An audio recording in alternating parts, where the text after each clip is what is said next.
بسم اللہ الرحمن الرحیم۔ السلام علیکم ناظرین کرام، میری آج کی ویڈیو جن کے بارے میں ہے وہ ہے پنجاب دی شان، پنجاب دا ارطغرل، رائے احمد خان کھرل۔ یہ تاریخ انسانی کا وہ دوسرا معتبر سر تھا جسے 10 محرم کے دن نماز میں اتار کر نیزے پر سجایا گیا۔ رائے احمد خان کھرل وہ تھے کہ جب مہاراجہ رنجیت سنگھ نے انہیں پہلی بار دیکھا تو وہ دیکھتا رہ گیا۔ واقعہ کچھ یوں ہے کہ مہاراجہ رنجیت سنگھ ملتان کا دورہ کر کے واپس لاہور جا رہا تھا تو اس نے سیدو والا میں ایک پڑاؤ ڈالا تاکہ وسطی علاقے کے با اثر افراد سے بھی ایک ملاقات کی جائے۔ رنجیت سنگھ نے عمائدین پر ایک نظر ڈالی تو اس کی نظریں دائیں طرف کھڑے سردار پر جا کر ٹھہر گئی۔ مہاراجہ سب کے بارے میں پوچھتا جا رہا تھا کہ یہ کون ہے، وہ کون ہے، اور اس کا خاص بندہ اسے سب کا تعارف دیتا جا رہا تھا۔ پھر اس نے پوچھا یہ جوان کون ہے؟ اس خاص شخص نے بتایا کہ یہ اس علاقے کے حاکم اور پرگنہ کے والی صالح خان کھرل کا بھتیجا رائے احمد خان کھرل ہے۔ رائے صاحب کے آباء و اجداد کی سیاسی طور پر وفاداریاں مغل سلطنت کے ساتھ وابستہ تھیں۔ گوگیرا کی جاگیر انہیں اورنگزیب عالمگیر نے الاٹ کی تھی۔ رنجیت سنگھ ان پڑھ ہونے کے باوجود بہت معاملہ فہم انسان تھا۔ اس نے تلوار سے بھی کام نکالا، لیکن بیشتر جگہ اس نے بات چیت، خوش اخلاقی اور دوستانہ طرز عمل سے فتح پائی۔ ماضی میں رائے صاحب کے خاندان کے سکھوں کے ساتھ کچھ جھڑپیں ہوئی تھیں، لیکن رنجیت سنگھ کی یہ بیٹھک اس حال میں ختم ہوئی کہ اس مجلس میں اس نے رائے احمد خان کھرل کو اپنا پگڑی بدل بھائی بنا لیا، اور مہاراجہ نے اس تعلق کو خوب اچھی طرح نبھایا۔ اور سکھا شاہی دور میں مقامی اہلکار بھی اپنی نوکریاں بچانے کے لیے زمین، جائیداد، مال مویشی اور اپنی لڑائیوں کے معاملات میں رائے صاحب کا فیصلہ مانتے تھے۔ ایک مصنف سعید بھٹا صاحب لکھتے ہیں کہ سکھا شاہی راج میں گائے کا ذبیحہ ممنوع تھا، لیکن موزہ کانڈیوال، تحصیل لالیاں، ضلع چنیوٹ کے ایک رئیس گھرانے نے اپنی شادی کی دعوت میں 7 گائیں ایک ساتھ ذبح کر ڈالی۔ یہ قوم کے نسوانے کہلاتے تھے۔ سرکاری اہلکاروں نے پرچہ درج کر کے انہیں خوشاب کی جیل میں ڈال دیا۔ رنجیت سنگھ نے آرڈر کیا کہ تیل اور لکڑیاں اکٹھی کر کے ان سب کو تیلی دکھا دو۔ کسی نے انہیں بتایا کہ رائے احمد خان کے علاوہ اتنا سخت آرڈر کوئی نہیں ٹال سکتا۔ متاثرین کی عورتوں نے آ کے رائے صاحب کو گھیر لیا۔ کسی نے بھائی، کسی نے شوہر اور کسی نے بیٹے کا رونا رویا تو رائے صاحب نے کہا ٹھیک ہے پھر جلدی چلو، کہیں ایسا نہ ہو کہ اتنے سارے بندوں کو جلا ہی دیا جائے۔ اتنے سارے افراد سے مراد 140 افراد تھے جو اس وقت گرفتار تھے۔ رائے صاحب کی عادت تھی کہ جب کسی سے کوئی خاص بات کہنی ہوتی تو گلے لگ کر کہتے۔ اسی انداز میں رتنو رام کے باہمن وزیر کو کہا کہ ہمارے یہ بندے چھوڑ دے۔ وزیر نے کہا نہ جناب، مہاراجہ کا بہت سخت آرڈر ہے کہ انہیں جلا دو۔ رائے صاحب نے جیل خانے کی چابیاں مانگی تو اس نے پھر وہی بات دہرائی کہ مہاراجہ کا سخت آرڈر ہے۔ اس پر رائے صاحب نے سختی سے کہا تو اس نے چابیاں دے دی۔ رائے صاحب نے جیل کا تالا کھلوا کر ان سب کو رہا کروایا۔ وہ موتیوں والا راجہ، موتیوں والا راجہ کا نعرہ لگاتے ہوئے باہر چلے گئے۔ کسی نے کہا کہ 60 کے قریب بندے اور بھی اندر ہیں۔ رائے صاحب نے کہا سب نکل جاؤ۔ یوں ساری جیل خالی کر دی۔ رائے صاحب لاہور پہنچے تو مہاراجہ نے کہا کھرل صاحب یہ بہت برا کیا، اب اس کا ڈن بھرنا پڑے گا۔ رائے صاحب نے کہا جو ڈن لگاتے ہو لگاؤ۔ مہاراجہ نے 4000 کا جرمانہ رکھا جو اس وقت اچھی خاصی بڑی رقم تھی، اور 4000 پورے علاقے سے بھی اکٹھے نہیں ہو سکتے تھے۔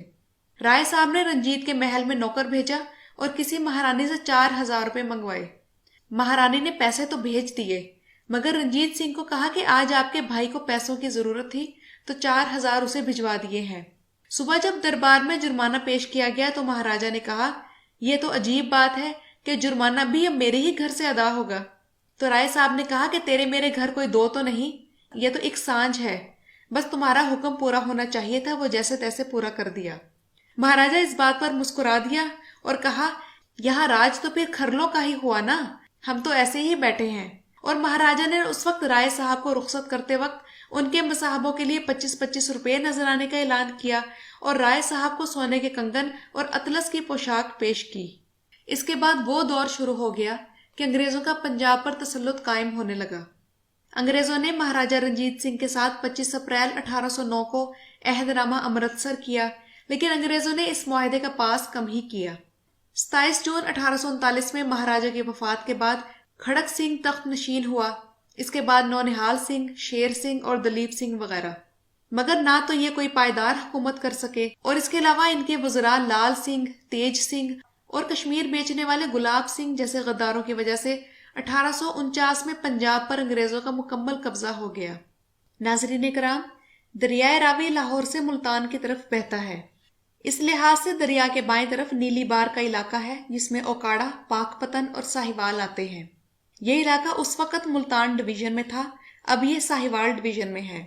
دریا کے دائیں کنارے پر اس وقت کا لائل پور اور اب موجودہ فیصل آباد واقع ہے، اور اوکاڑا سے فیصل آباد روڈ پر 20 کلومیٹر پر بنگلہ گوگیرا واقع ہے، جو اس وقت انگریز سرکار کا ہیڈ کوارٹر تھا، اور اس کے بالمقابل دریا کے اس پار موزہ جھامرا ہے جو رائے احمد خان اور کھرلوں کا آبائی مسکن تھا۔ انگریز جب یہاں آئے تو پنجاب میں امن و امان ختم ہو گیا۔ اس دوران رائے صاحب اپنے قبیلے والوں سے کہتے رہے کہ مزاحمت کا وقت آ گیا ہے، لیکن بڑے بڑوں کا کہنا تھا کہ ابھی لڑائی کا وقت نہیں آیا، جب آئے گا تو جم کر لڑیں گے۔ وہاں کی عوام کو قابو کرنے کے لیے انگریز نے تحصیلداروں، پٹواریوں اور تھانے داروں کو اندھے اختیارات دے رکھے تھے تاکہ لوگوں کو دبا کے رکھا جا سکے، اور انگریزوں نے وہاں ایک Scottish officer assistant commissioner lord Berkeley کو تعینات کر رکھا تھا۔ رائے صاحب اور لارڈ برکلے کا پہلا ٹاکرا اس وقت ہوا جب برکلے ان کے روحانی پیشوا کی گھوڑی چھین کے لے آیا تھا۔ اس گھوڑی کی پھرتی اور رنگت بے مثال تھی۔ وہ صاحب گھوڑی بیچنے پر راضی نہ ہوئے تو لارڈ برکلے نے چھین لی۔ رائے صاحب نے کہا کہ ہمارے بزرگ کی گھوڑی واپس کر دیں، لیکن برکلے نہ مانا تو اسے 4000 روپے کی پیشکش بھی کی گئی، لیکن وہ پھر بھی نہ مانا۔ اور دوسرا ٹاکرا اس کے ساتھ تب ہوا جب دہلی اور میرٹھ میں بغاوت برپا ہوئی۔ اس موقع پر لارڈ برکلے نے رائے صاحب کو بلایا اور دہلی کی بغاوت کو چلنے کے لیے افرادی قوت اور اچھی نسل کے گھوڑے مہیا کرنے کا تقاضا کیا۔ رائے صاحب نے کہا کہ ہم کبھی بھی کسی حال میں اپنے گھوڑے، عورت اور زمین کسی کے حوالے نہیں کرتے، اور رائے صاحب برکلے کو صاف جواب دے کر اپنے گاؤں جھامرا چلے آئے۔ لیکن کچھ دنوں بعد ایسی گمبھیر صورتحال پیدا ہوئی کہ رائے صاحب کو سرکار کے خلاف ہتھیار اٹھانا پڑ گئے۔ گوگیرا کے ارد گرد کے علاقے میں لارڈ برکلے کی ظلم و زیادتیاں بڑھتی جا رہی تھیں، اور یہاں کے لوگوں کا روزگار 2-3 بڑے پیشوں کے ساتھ منسلک تھا، جن میں زمیندار، کسان، مزدور، خدمت گار طبقہ، مال مویشی پال کر بیچنے والے اور لوہار شامل تھے۔ نیلی بار میں انگریزوں کے خلاف بڑا مظاہرہ اس وقت ہوا جب جوئیہ برادری نے مالیہ اور لگان وصول کرنے والے سرکاری عملے کو انگریزوں کی طلب کی گئی بھاری رقم دینے سے انکار کر دیا، اور اس کے بدلے میں انہیں باغی قرار دے کر انگریزوں نے پکڑ دھکڑ کا سلسلہ شروع کر دیا۔ جنرل منٹگومری نے لارڈ برکلے کو خصوصی ہدایات بھیجی کہ اس سے پہلے یہ بغاوت پنجاب بھر میں پھیل جائے اسے وہیں کچل دو۔ اس حکم نامے کے بعد انگریز اہلکاروں کے ہاتھ جو کچھ بھی لگا، ان سب عورتوں، بچوں اور مال مویشیوں کو ہانک کر وہ بنگلہ گوگیرا لے گئے اور جیل بند کر دیا۔ پھر 26 جولائی 1857 کی رات رائے صاحب نے ایک بھاری دستے کے ساتھ گوگیرا جیل پر حملہ کیا اور تمام باغیوں کو رہا کر کے لے گئے۔ تب مجاہدین کے علاوہ وہ قیدی بھی بے جگری سے لڑے۔ اس مقابلے میں انگریزوں کے 450 سپاہی مارے گئے اور رائے صاحب خود بھی زخمی ہوئے۔ اس مارکے کے بعد یہ سب لوگ راوی کے جنگلات میں روپوش ہو گئے۔ لارڈ برکلے نے تب ایک چال چلی اور رائے صاحب کے اہل خانہ کو یرغمال بنا کر گوگیرا لے گیا۔ یہ اطلاع ملنے پر رائے صاحب نے گرفتاری دے دی، لیکن وٹوؤں اور دیگر قوموں نے احتجاج کرنا شروع کر دیا، اور ڈر تھا کہ بغاوت ایک نیا رخ اختیار کر جائے گی اور بات گلی محلوں تک بڑھ جائے گی، اس لیے رائے صاحب کو رہا کر دیا گیا۔ رہائی کے بعد رائے صاحب اور ان کے مجاہدین نے کمالیہ، چیچا وطنی اور ساہیوال تک کا سارا علاقہ گوریلا کارروائیوں سے 3 ماہ تک متاثر کیے رکھا، پھر ایک فیصلہ کن جنگ کا منصوبہ بنایا۔ رائے صاحب نے اپنے مجاہدین کے ساتھ مل کر ملتان سے لاہور تک آمد و رفت کے سارے راستے بند کر دیے، اور اس علاقے کے انگریزوں کا رابطہ دوسرے علاقوں سے ختم ہو گیا۔ لارڈ برکلے کی درخواست اور علاقے کی صورتحال دیکھ کر ملتان اور لاہور سے 10 عدد فوجی دستے گوگیرا روانہ ہوئے، جن کی کمان کئی افسران کر رہے تھے۔ اس بڑی کارروائی کی ضرورت اس لیے پیش آئی کہ ان 3 ماہ میں یہ بغاوت کمالیہ، پنڈی شیخ موسیٰ، سیدو والا، ہڑپا، چیچا وطنی، تلمبا، سرائے سدھو، شور کوٹ، جھملیرا، ساہوکا، پاک پتن، کبولہ اور بہاول نگر کے پاس بہتے ہوئے دریائے ستلج کے کناروں تک پھیل چکی تھی، جس میں کم و بیش 1.25 لاکھ مجاہدین شامل تھے۔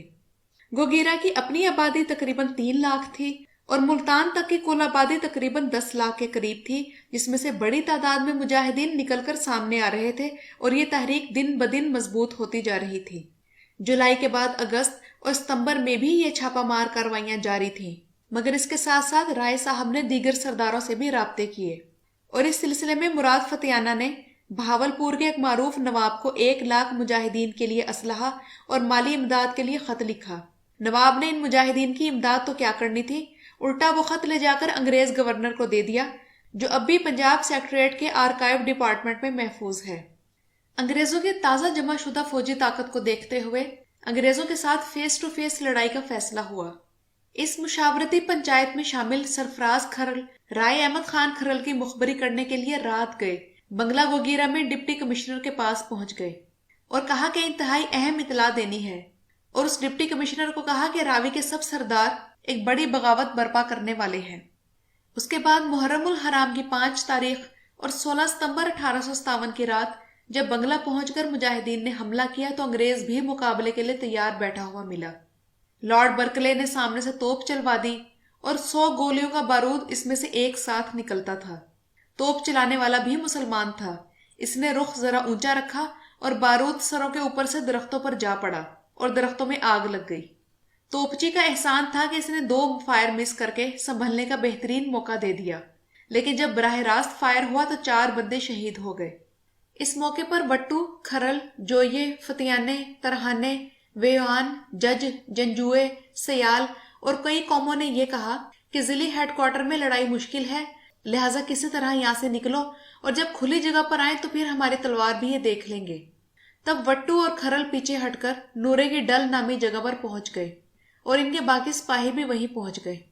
پرانے دور میں دیسی بیج کی وجہ سے فصلوں کے قد انسانی قد سے اونچے ہوتے تھے اور باجرہ، جوار، گنا وغیرہ 6 سے 7 فٹ اور گندم 4 فٹ تک اونچی ہوتی تھی، جبکہ اس علاقے کی جنگلی جھاڑیاں جنہیں ون کہتے ہیں وہ بھی انسان کے چھپنے کے لیے کافی ہوتی تھی۔ لارڈ برکلے کی فوجیں ان کا پیچھا کرتے ہوئے کھگرا والے پل تک جا پہنچی، لیکن انہیں کوئی بھی مجاہد نظر نہیں آیا۔ کوئی مسافر وہاں سے گزرا تو اسے کھرل سمجھ کے پکڑ لیا۔ دوران تفتیش اس نے کہا کہ ہمارے تو خود کھرلوں کے ساتھ دشمنی ہے، آپ مجھے چھوڑ دیں، میں انہیں تلاش کر کے دے سکتا ہوں، لیکن اس کے لیے مجھے گھر سے پھرتیلی گھوڑی لینی ہوگی۔ یہ گھوڑی بھاگنے میں سست ہے، میں ان کی نظر میں آ گیا تو مارا جاؤں گا۔ برکلے کی اجازت ملنے پر مستا نام کا یہ بندہ سیدھا نورے کے ڈل پہنچا اور رائے صاحب کو انگریزی فوج کی ساری پوزیشن سمجھا کر واپس نکل گیا۔ رائے صاحب کے حکم پر مجاہدین نے فصلوں اور جھاڑیوں سے چھپتے چھپاتے برکلے کی فوج کا گھیراؤ کر لیا۔ اس موقع پر رائے صاحب نے کہا، بے جگری سے لڑنا شیرو، انگریز کی گولی کسی کو نہیں لگے گی، اگر کسی کو لگے گی تو صرف مجھے رائے احمد خان کھرل کو۔ 17 یا 18 ستمبر کے اس مارکے میں برکلے کے 5 رسالدار اور 80 سپاہی مارے گئے تو وہ پیچھے ہٹ گیا۔ اس کے بعد اگلا مارکا 3 دن مسلسل چلا اور برکلے نے اپنی بھاگتی ہوئی فوج کو کئی بار دوبارہ لڑنے کے لیے آمادہ کیا، مگر ہر بار منہ کی کھائی۔ مجاہدین توپوں کے سامنے آئے بغیر پیدل فوج اور گھڑ سواروں کو گھات لگا کر مار رہے تھے۔ اس صورتحال میں انگریزی فوج نے دستی بموں کا استعمال شروع کر دیا، مگر مجاہدین پھرتی سے وار کرنے کے ساتھ جگہ بدل لیتے، اور یہ جنگ نورے کی ڈل تک نہیں بلکہ گشکوری کے جنگل سمیت ہڑپا کے میدان تک پھیل گئی، اور جہاں جہاں تک لڑائی کی خبر پہنچتی وہاں سے لوگ میدان میں اترتے چلے گئے اور فوجی چوکیوں پر حملے کرتے گئے، اور یہ لڑائی 3 مختلف جگہوں پر شروع ہو گئی۔ اگر آپ لوگ اس میدان جنگ کی صورتحال کو سمجھنا چاہتے ہیں تو اسے 3 دائروں میں دیکھنا ہوگا۔ پہلا لاہور سے پاک پتن، کبولہ، ملتان، کمالیہ، جھامرا سے واپس لاہور تک ایک بڑا دائرہ۔ یہ لڑائی کا بڑا میدان تھا جس میں 1.25 مجاہدین اور انگریزی فوج کی 10 کمپنیاں مختلف جگہوں پر موجود تھیں۔ اس بڑے دائرے کے اندر ایک چھوٹا دائرہ اور بنا لیں جو گوگیرا، چیچا وطنی، کمالیہ اور گوگیرا کے گرد بنتا ہے۔ اس 50 میل اسکوائر میں 30,000 مجاہدین اور سرکاری نفری موجود تھی۔ اس کے اندر ایک تیسرا چھوٹا دائرہ بھی تھا جو گوگیرا، گشکوری اور نورے کی ڈل کے گرد بنتا ہے۔ اس مرکزی دائرے میں 3,000 سے زائد مجاہدین اور سرکاری نفری موجود تھی، اور اصل جنگ شدت کے ساتھ اس مرکزی دائرے میں ہی برپا تھی، پھر باہر کے دائرے میں ذرا کم اور اس سے باہر کے بڑے دائرے میں مزید کم۔ تاہم لڑائی تینوں دائروں میں شروع ہو چکی تھی جو 16 ستمبر سے رائے صاحب کی شہادت کے بعد بھی جاری رہی، البتہ مرکزی دائرے کی جنگ 21 ستمبر کو ختم ہو گئی تھی۔ پنجاب میوٹنی گزٹ میں ہے کہ یہ لوگ ڈھول پیٹتے ہوئے حملہ آور ہوتے اور بڑی بہادری کے ساتھ انگریزی کمک پہنچنے سے پہلے انگریز فوجوں سے ہتھیار چھین کر غائب ہو جاتے تھے۔ تھابرن لکھتا ہے کہ یہ لوگ نڈر اور چالاک گوریلوں کی طرح کاروائیاں کر کے تیزی کے ساتھ ایک جگہ سے دوسری جگہ منتقل ہو جاتے تھے۔ مجاہدین کے پاس نیزے، بھالے، تلواریں اور چند سو بندوقیں بھی موجود تھیں، مگر انگریزوں کا زیادہ نقصان تب ہونا شروع ہوا جب مرنے والی فوج کی بندوقیں اور اسلحہ بھی مجاہدین کے ہاتھ لگنا شروع ہوا۔ دست بدست لڑائی میں مجاہدین بھی شہید ہوئے، لیکن رائے صاحب کے علاوہ کوئی مجاہد انگریز کی گولی سے شہید نہیں ہوا، جبکہ ان تینوں دائروں میں انگریز فوج کی 3000 لاشیں اٹھائی گئی۔ 10 محرم الحرام بروز جمعہ 21 ستمبر 1857 کو گشگوری کی جنگ رائے صاحب کی شہادت کے ساتھ ختم ہو گئی۔ رائے صاحب نے دوپہر کے وقت آخری بار انگریزوں کو للکارا، لیکن میدان میں کوئی حرکت نہ ہوئی، کیونکہ اس وقت مجاہدین کے دستے اپنے اپنے علاقے سے سرکاری فوج کا صفایا کر کے واپس پلٹتے گئے اور باقی انگریز فوج 1.5 کوس پیچھے ہٹ چکی تھی۔ رائے صاحب نے کہا کہ ہم نماز کے بعد نکلیں گے اور شام تک جھامرے کی طرف اپنے خفیہ ٹھکانے پر پہنچ جائیں گے۔ رائے صاحب نے وضو کیا اور ظہر کی نماز شروع کر دی۔ ان کے ساتھ سردار سارنگ اور 5-6 دیگر مجاہدین بھی موجود تھے۔ لارڈ برکلے 8-10 سپاہیوں کے ساتھ علاقے کا جائزہ لینے کے لیے ایک بار پھر آگے بڑھا تو ایک سپاہی نے رائے صاحب کو نماز پڑھتے ہوئے دیکھ لیا۔ برکلے نے گولی چلانے کا آرڈر دے دیا۔ دھاڑے سنگھ، گلاب سنگھ بیدی اور کھیم سنگھ بیدی نے گولیاں چلائیں۔ نماز کی دوسری رکعت چل رہی تھی جب رائے صاحب کو 2 گولیاں لگیں اور وہ زمین پر آ رہے۔ پھر سردار سارنگ صاحب کو بھی گولی آ لگی اور باقی ساتھی بھی نہ سنبھل سکے اور برکلے سر پر آ پہنچا۔ اس نے رائے صاحب کا سر اتروا کے نیزے پر رکھا اور اپنے ساتھ لے گیا۔ انڈیا آفس لائبریری کے مطابق برکلے اگلے دن دریا کے ساتھ ساتھ محمد پور کی جانب رواں دواں تھا کہ کوڑی شاہ کے قریب جنگل سے اچانک اس پر حملہ ہوا اور برکلے کے ساتھ 50 سپاہی بھی ہلاک ہو گئے۔ اور یوں 1776 میں رائے نتھو کے گھر پیدا ہونے والا یہ بیٹا 81 سال کی عمر میں انگریزوں کو ناکو چنے چبوا کر ایمان افروز شان کے ساتھ نماز ادا کرتے ہوئے اس دنیا چلا گیا جو حضرت حسین رضی اللہ تعالیٰ عنہ کی تھی۔ انگریزوں نے رائے صاحب کا سر 6 دن تک نیزے پر لٹکائے رکھا اور ارد گرد ننگی تلواروں کا سخت پہرا تھا۔ رات کو جہاں رکھا جاتا وہاں بھی سخت پہرا ہوتا۔ ایک سپاہی اسی علاقے کا تھا اور وہ رائے صاحب کے پاس بھی آتا جاتا تھا۔ رائے صاحب اس کے خواب میں آئے اور کہا، میں اس مٹی کا بیٹا ہوں، لیکن انگریز میرا سر دنیا کو دکھانے کے لیے برطانیہ بھیجنا چاہتے ہیں، تم میرا سر مجھے واپس کر جاؤ۔ سپاہی کو دوسرے اور تیسرے دن بھی یہی خواب آیا تو اس نے یہ خدمت بجا لانے کا فیصلہ کیا۔ سپاہی نے ایک پکا مٹکا لے کر اس کا منہ کھلا کیا اور سر مبارک مٹکے میں رکھ کر اوپر کپڑا باندھ کے رائے صاحب کی قبر شریف کے پاس دفن کر آیا۔ یہ بات اس نے رائے صاحب کے اہل خانہ کو بھی نہ بتائی تاکہ بات سے بات آگے نہ چلی جائے۔ 1968 میں رائے احمد خان کھرل کے پوتے علی محمد خان نے اپنے دادا کے روزے کی تعمیر شروع کی اور قبر کے ارد گرد پکا چوکھٹا کھڑا کرنے کے لیے جب کھدائی شروع ہوئی تو کدال ایک مٹکے پر جا لگی۔